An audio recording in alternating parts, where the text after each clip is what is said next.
எல்லோருக்கும் வணக்கம். Aadhira's kitchen YouTube சேனலுக்கு உங்களை அன்போடு வரவேற்கின்றேன். நல்லது நினைப்போம், நல்லதே நடக்கும்னு சொல்லி இந்த பதிவை நான் ஆரம்பிக்கிறேன். பதிவுக்குள்ளே போகிறதுக்கு முன்னாடி நம்ம சேனலை இது வரைக்கும் சப்ஸ்கிரைப் பண்ணலைன்னா மறக்காமல் சப்ஸ்கிரைப் பண்ணி வச்சுக்கோங்க. முடிஞ்சால் ஒரு லைக் பட்டனை கிளிக் பண்ணிங்கன்னா எல்லோருக்கும் இந்த வீடியோ சென்றடையும். உங்கள் கணவர் பிள்ளைகள் உங்கள் பேச்சை கேட்கவில்லையா? இந்த ஒரு இலை போதும், இதை செய்யுங்கள். உங்களையே சுற்றி சுற்றி வருவார்கள், உங்கள் அன்புக்கு அடிமையாவார்கள் அப்படின்னு தலைப்பு போட்டிருக்க இல்லைங்களா? அது என்னன்னு பார்க்கலாம். நான் எவ்வளோ அன்புதாமா செலுத்துகிறேன். என்னால் முடிஞ்ச அளவுக்கு என் கணவர்கிட்டையும் என் பிள்ளைங்கக்கிட்டேயும் நான் அன்பாக தான் இருக்க நான் எவ்வளோ அன்பாக தான் இருக்கிறேன். ஆனாலும் அந்த பிள்ளைங்க அதுக்கு அடிமை ஆக மாட்டுறாங்க. நான் அன்பாக தான் சொல்கிறேன். எப்போ ஒரு விஷயமே ஒரு அதிகாரமாக சொல்கிறத விடவே சொல்கிற விதத்தில் ஒரு அன்போடு நீங்கள் சொன்னீங்கன்னா அது மாறுறதுக்கான அதிக சான்சஸ் இருக்குது. இப்போ இதுக்கு கணவர்கள் கூட எனக்கு நிறைய என்னுடைய சப்ஸ்கிரைபரான என்னுடைய யூடியூபர்ஸ் எல்லாம் இந்த இதில் சப்ஸ்கிரைபர்ஸ் எல்லாரும் ஆம்பளைங்களும் ஆண் பிள்ளைகளும் இருக்கிறாங்க. அவங்களும் என்கிட்ட கேட்பாங்க, என் மனைவி என்னோட பேச்சை கேட்குறதே இல்லைம்மா, இந்த விஷயத்தை நீங்கள் செய்யுங்க. உங்கள் மனைவி உங்கள் சொல் பேச்சை கேட்பாங்க. அம்மா வீட்டுக்கு போயிட்டு வந்தாங்கன்னாலே ஒரு வாரம் எங்கள் வீட்டில் சண்டை தாம்மா அப்படின்னு கேட்டிருக்காங்க என்ன கமெண்ட்ஸில். அப்போ நான் அதுக்கான பதிலை கொடுத்துருக்குறேன். ஆனாலும் இந்த இலையில் இந்த விஷயத்தை நீங்கள் செய்யும் பொழுது நல்ல ஒரு சக்ஸஸ்ஃபுல்லான ஒரு லைஃப். எப்பவுமே ஒன்று தெரிஞ்சுக்கோங்க, ஒரு கல்யாணம் தான். நம்மளுடைய இந்து முறைப்படி பார்த்திங்கன்னா திருமணம் என்பது ஒரு திருமணம் தான்.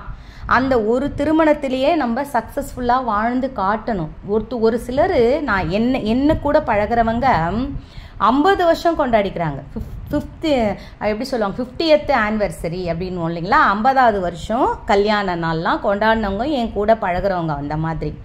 அந்த மாதிரி ஆளுங்கள்லாம் இருக்கும் பொழுது ஒற்றுமையோடு நான் என்ன சொல்கிறேன், சண்டை இருக்கட்டும். அதனால் கொஞ்சம் சண்டை போட்டாலும் அந்த இரவு ராத்திரி ஆனாக்கா பேசிடணும்.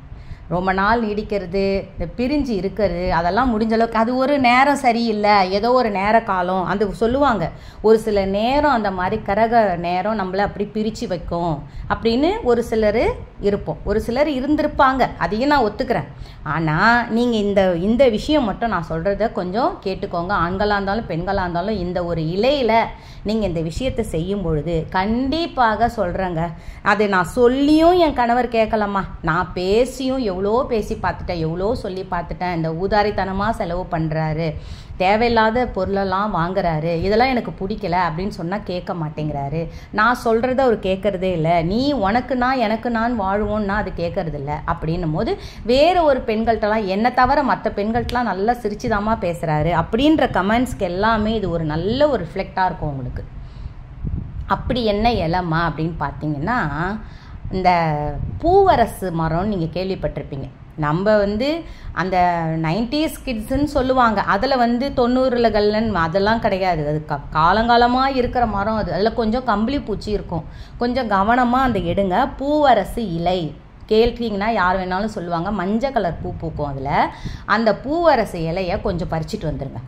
அதை பறிச்சிட்டு இது எல்லா இடத்துலையுமே இருக்கும்ப்பா. இது அப்படியே உங்களுக்கு இல்லைன்னா கூட நர்சரி கார்டன் இருக்கு இல்லைங்களா? கார்டனில் அதில் போயிட்டு இந்த பூவரசு மரத்துலேருந்து எனக்கு கொஞ்சம் இலை கொடுங்க அப்படின்னு கேளுங்க, கொடுப்பாங்க. அந்த இலையை வாங்கிட்டு வாங்க. நான் சொல்கிற மாதிரி செய்யுங்க. அந்த பூவரசு இலையில் செய்கிற எந்த விஷயமுமே நம்மளுக்கு அது நல்ல பாசிட்டிவ் வைப்ரேஷன் நம்மளுக்கு கொடுக்கும். நிறைய பேருக்கு தெரியறதில்ல. அரச மரத்துக்கு போய் தண்ணி ஊற்றினாக்கா இப்போ நீங்கள் அரச மரம் இருக்குது உங்கள் கோவிலில், ஒரு பாட்டில் தண்ணி எடுத்துகிட்டு போங்க. இப்போ தான் நிறைய பாட்டில்ஸ் யூஸ் அண்ட் த்ரோன் அப்படிலாம் வந்துக்குது. எச்சில் படாத பாட்டிலாக ஒரு நல்லா கழுவிட்டு, அதுக்காக நம்ம குடிக்காத பாட்டில் எடுத்துன்னு போக முடியாது. நல்லா வாஷ் பண்ணிவிட்டு ஒரு பாட்டில் தண்ணி எடுத்துகிட்டு போய் அந்த மரத்துக்கு ஊற்றுங்க. அந்த மரத்துக்கு ஊற்றும் போது நம்மக்கிட்ட இருக்கிற ஏதாவது ஒரு பாவம், ஏதோ ஒரு கர்மா, ஏதோ ஒன்று நம்மளை சுற்றி வருதுன்னா கண்டிப்பாக அந்த விடுதலை கிடைக்கும். அதே மாதிரி நீங்கள் சிவன் கோவிலுக்கு போவீங்க. நீங்கள் நினச்சிப்பீங்க அது வில்வ மரத்துக்கு அவங்க தண்ணி ஊற்றிப்பாங்க. அப்படி நினைக்காதீங்க. அங்கே இருக்கிற பைப்லேருந்து கூட, ஏன்னா கடுமையான வெயில், இந்த நேரத்தில் நீங்கள் ஒரு சொம்பு தண்ணி பிடிச்சி அந்த வில்வ மரத்துக்கு நீங்கள் ஊற்றுனீங்கன்னா கூட அவ்வளோ ஐஸ்வர்யம் நமக்கு, அவ்வளோ நல்ல ஒரு மங்களகரம் பெருகும் நம்ம குடும்பத்துக்கு. நம்ம குடும்பம் நல்ல மேன்மேலும் இருக்கும். பிள்ளைங்களை நல்ல ஒடியேற்றலாம், பிள்ளைங்களை நல்ல மேல்நிலை கொண்டு வரலாம். அது கணவன் மனைவி ஒற்றுமையில் தான் இருக்குது. கணவன் மனைவி எப்பவுமே சண்டை போட்டுக்கிட்டே இருந்தால் அந்த குழந்தைங்களோட வாழ்வு பாதிக்கும். சரி, இப்போ இந்த இலை, அந்த பூவரசு இலைன்னு சொன்னாங்களா, அரச இலை கிடையாது, பூவரசு இலைன்னு எடுத்துகிட்டு வாங்க. இந்த பூவரசு இலை நம்ம வீட்டு வாசப்படி முன்னாடி இருந்தாலே நம்மளுக்கு நல்ல ஒரு ராஜ வாழ்வு கிடைக்கும்னுவாங்க. அந்த மாதிரி அந்த ஏன்னா அது கொஞ்சம் கம்பளி பூச்சி வருதுனால அந்த மரத்தை ரொம்ப வச்சிக்க மாட்டாங்க. கொஞ்சம் இலை எடுத்துகிட்டு வந்துடணுமா, அந்த இலையில என்ன பண்ணணும் பார்த்தீங்கன்னா, ஒரு மஞ்சள் கலர் நூல் ரெடி பண்ணி வச்சுக்கோங்க.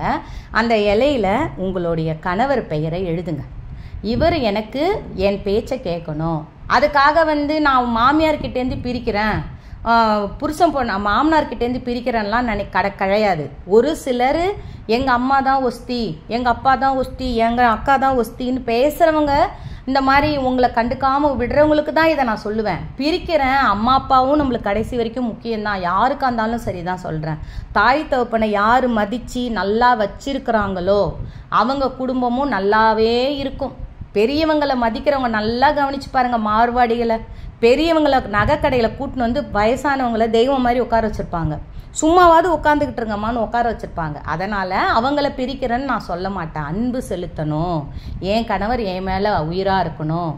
நான் ஒரு சில நேரம் எங்கள் மாமியார் அடுப்பே பற்ற வைக்க என்ன விடமாட்டுறாங்கம்மான்னு எனக்கு கமெண்ட்ஸு, விளக்கேற்ற விடமாட்டுறாங்கம்மான்னு எனக்கு கமெண்ட்ஸ் நிறைய பேர். இப்போ நான் சொல்லும் போது ஆமாம்மா நான் தான் அதை சொன்னேன், நான் தான் அந்த கமெண்ட்ஸை போட்டேன்னு எனக்கு ரிப்ளை போடுங்க, கமெண்ட்ஸ் போடுங்க.